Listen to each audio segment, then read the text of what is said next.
Friends, good morning and very warm welcome to this session again. So we have been doing a lot of work around mutual funds, and we understand majority of our members work on mutual funds either as an advisor or a distributor, either earning commissions or fees. That really doesn't matter. What matters is a structured, logical approach to practice mutual funds as to practice and recommend mutual funds. So last week we delivered the Pro Tools, and again, it was very well received, and you gave a lot of feedback also on what can be the improvisation, and we have worked on that, and we have re-uploaded many of those tools. So please go and check out. Now, as we move forward, this time we will bring your attention to some of the resources. So what's the difference between resources and Pro Tools? Okay. Pro Tools are files on which you can do something. Okay, you can make some. You can work on it. You can give it to your clients. You can do some calculations and stuff like that. Resources are more of a ready reckoner for you to refer things around specific specific stuffs. Okay. So this week we are happy to be releasing around 4 tools, and it's not tools, the resources, and it's not about just having these files with you. It's about how to think about them and what to make out of it, and how to really see its relation to your practices, what we are going to learn. Otherwise, we could have just shared the Pro Tools with the resources with you, and you could have downloaded. But it is coming out with a context. Okay, so that is the idea of this this particular session that we are going to do. So we have 4 tools, and we'll cover each of the tools, each of the resources with the context and what to make out of it. We also have 2 practitioners who will be coming and sharing some practical insights. So the first resource that we'll take up is the MF Taxation. So friends, the way to see this resource and utilize this resource, one, as PFPs, as mutual fund advisors and distributors, we should know the taxation aspect. Okay, there are various ways, there are various parameters by which we select a mutual fund and a category, and some of them like expenses, returns, risk profile, liquidity, and one of the most important aspects is taxation. So to that effect, knowing the taxation is very important from the point of view of whenever we are recommending mutual funds to invest, as well as when we are recommending our clients to redeem mutual funds also. Okay, it has a taxation impact, and we should be aware about this. Last but not the least is also the potential tax saving opportunities or tax planning opportunities. So yes, when there was debt mutual fund, there was arbitrage. We had a lot of this, but still there are tax saving opportunities, tax planning opportunities with mutual funds, and we need to be aware about it. Super. So before we begin with this one, I just wanted to understand, like just a quick question, that how many clients come to you and ask, okay, so I'm paying a lot more tax on my income, so I just want to reduce taxation, and can you just suggest me some investments around that? Do clients come to you and ask this question? Is this a frequent question that comes to you or not? Great. So we've got some mixed answers around this, that some clients do ask this, some not. So we have this resource around this. So, the main purpose of this resource is that, you can just have this in your office, or this is just going to be a ready reckoner. So we have covered 42 categories, like 42 MF categories by now in the series, right? It was like the equity category, the hybrid category, the debt category, and the others also, right?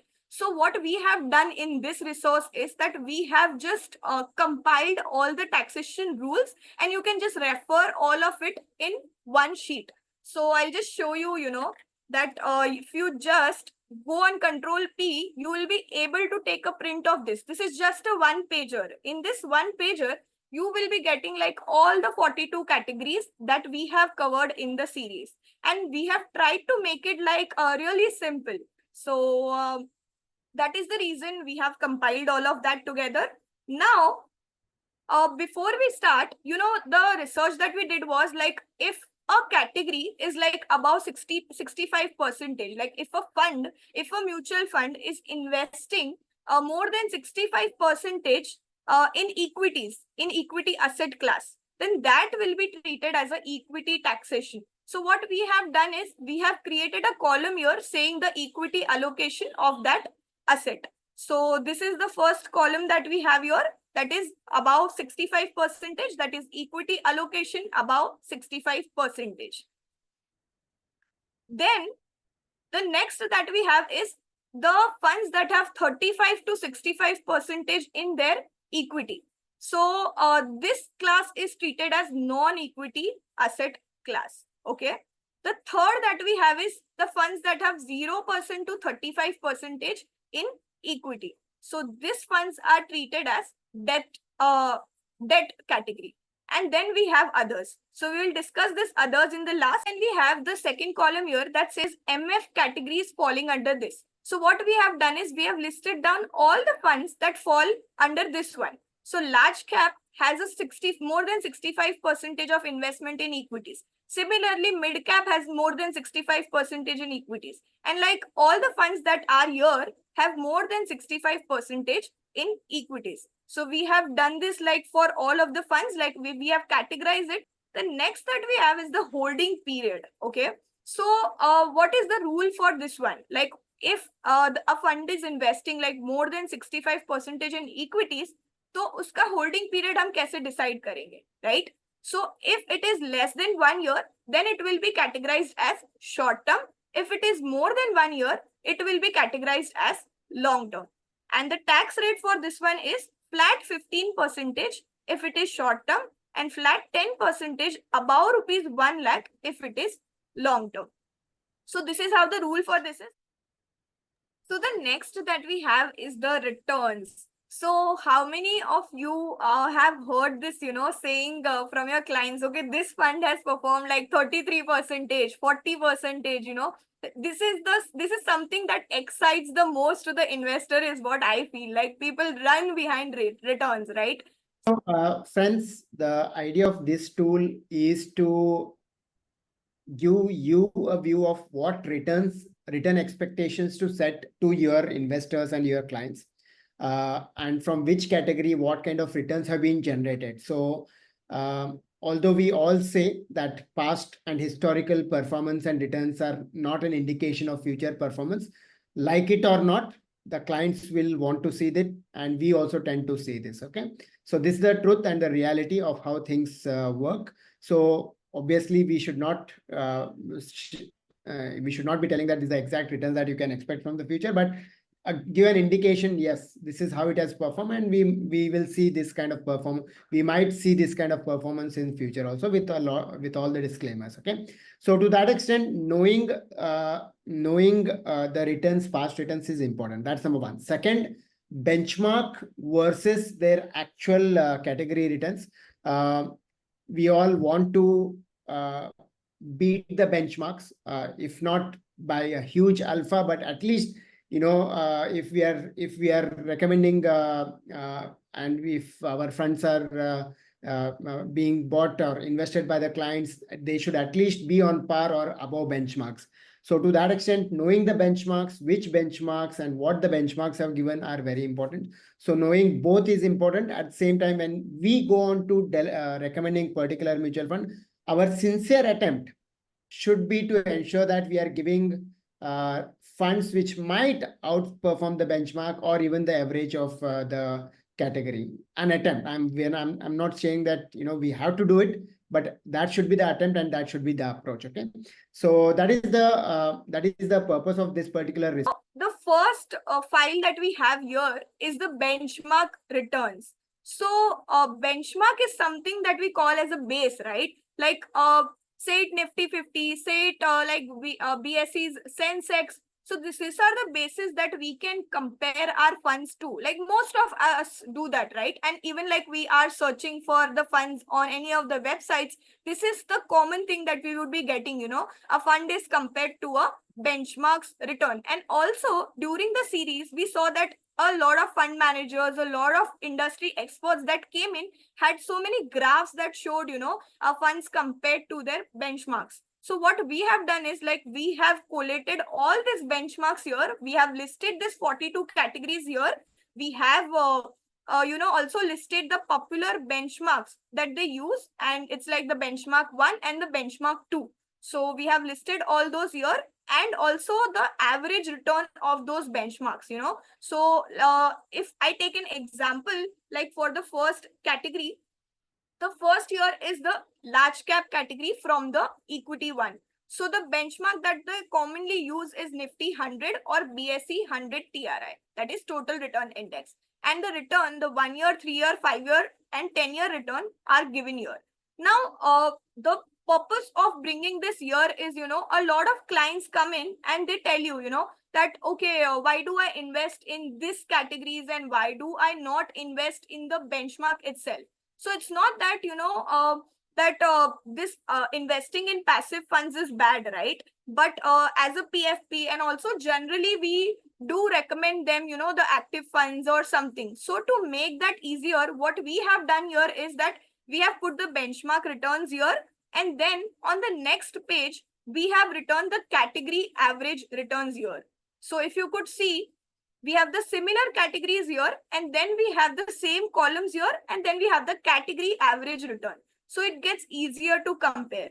Now, this is just, a thing that we have done, but you can do it on weekly basis, monthly basis, semi-annually basis. That is like most of the PFPs do. Right? I'll just take an example of few categories here. So if we see the value fund here, okay, so there the 1 year return for value fund as per the benchmark is 37.76, if you could note.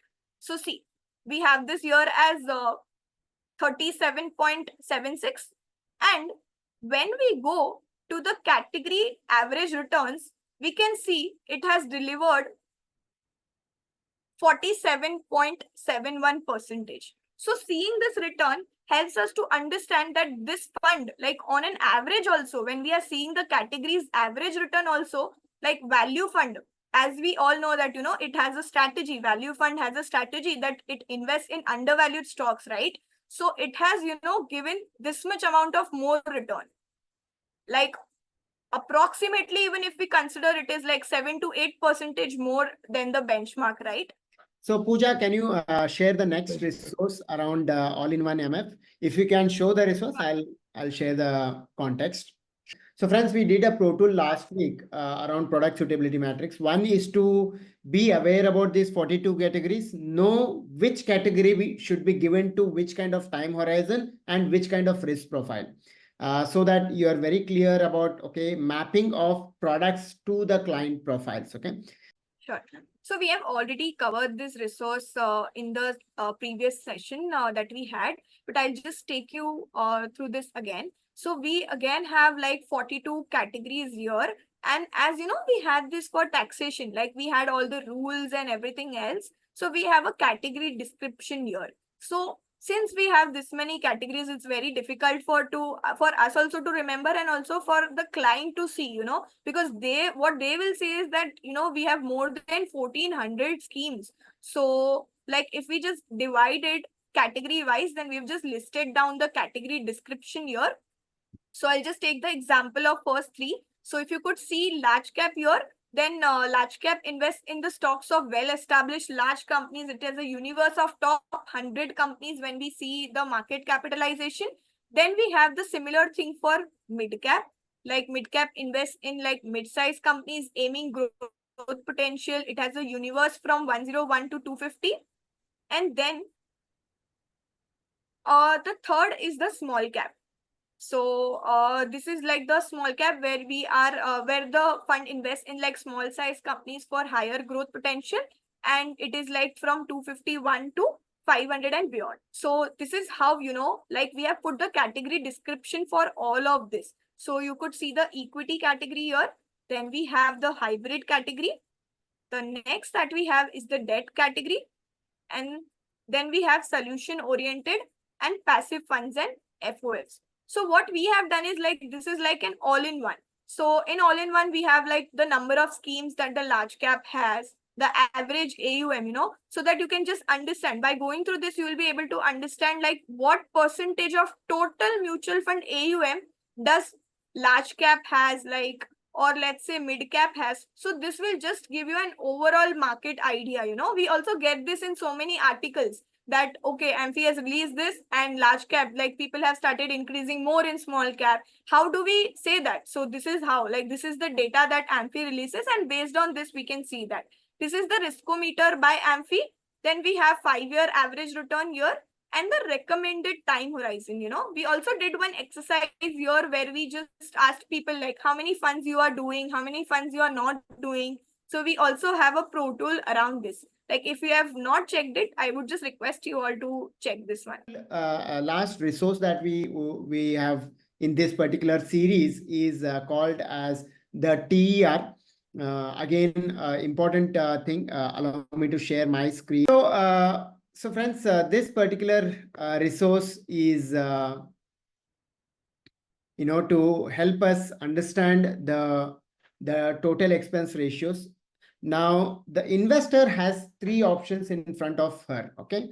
One, the investor can invest directly in stocks through the stock market. The investor can invest in markets through a mutual fund, direct fund, and the investor can invest in market through a regular fund, through a financial advisor distributor. Okay. Now, whether you are earning through commissions or fees, that is secondary and immaterial. What is important is that the client is giving around 1% to the fund manager, that is the fund house, and another 1% to the advisor distributor. Okay. So one, you'll get a view about what are these TERs in each of the category. Now, if you see the equity mutual funds, largely it is around 2% in the regular fund, the total expense ratios, and in direct it ranges between 80 to 100 basis points, which is around 0.8 to 1%. Okay.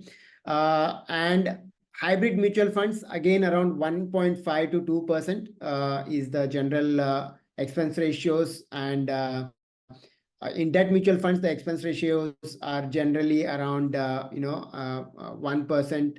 And also, obviously, liquid, overnight, and ultra short, they are very less. Okay. So you should know what is the expense ratio, because ultimately the returns are generated after the expenses are deducted. Okay.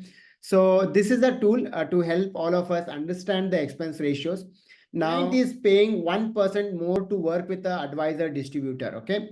So that for that 1%, what is it that we bring to the table, and what is it that we are creating value, which is measurable. Aisa nahi ki, you can sleep in peace in night. That is like really okay. That is great, but show me something on paper is how the clients like really talk. So Karthik, what is your view around generating PFP alpha, or how do we create something measurable value for the clients? So I think that's a very interesting question. You'll get a lot of different views.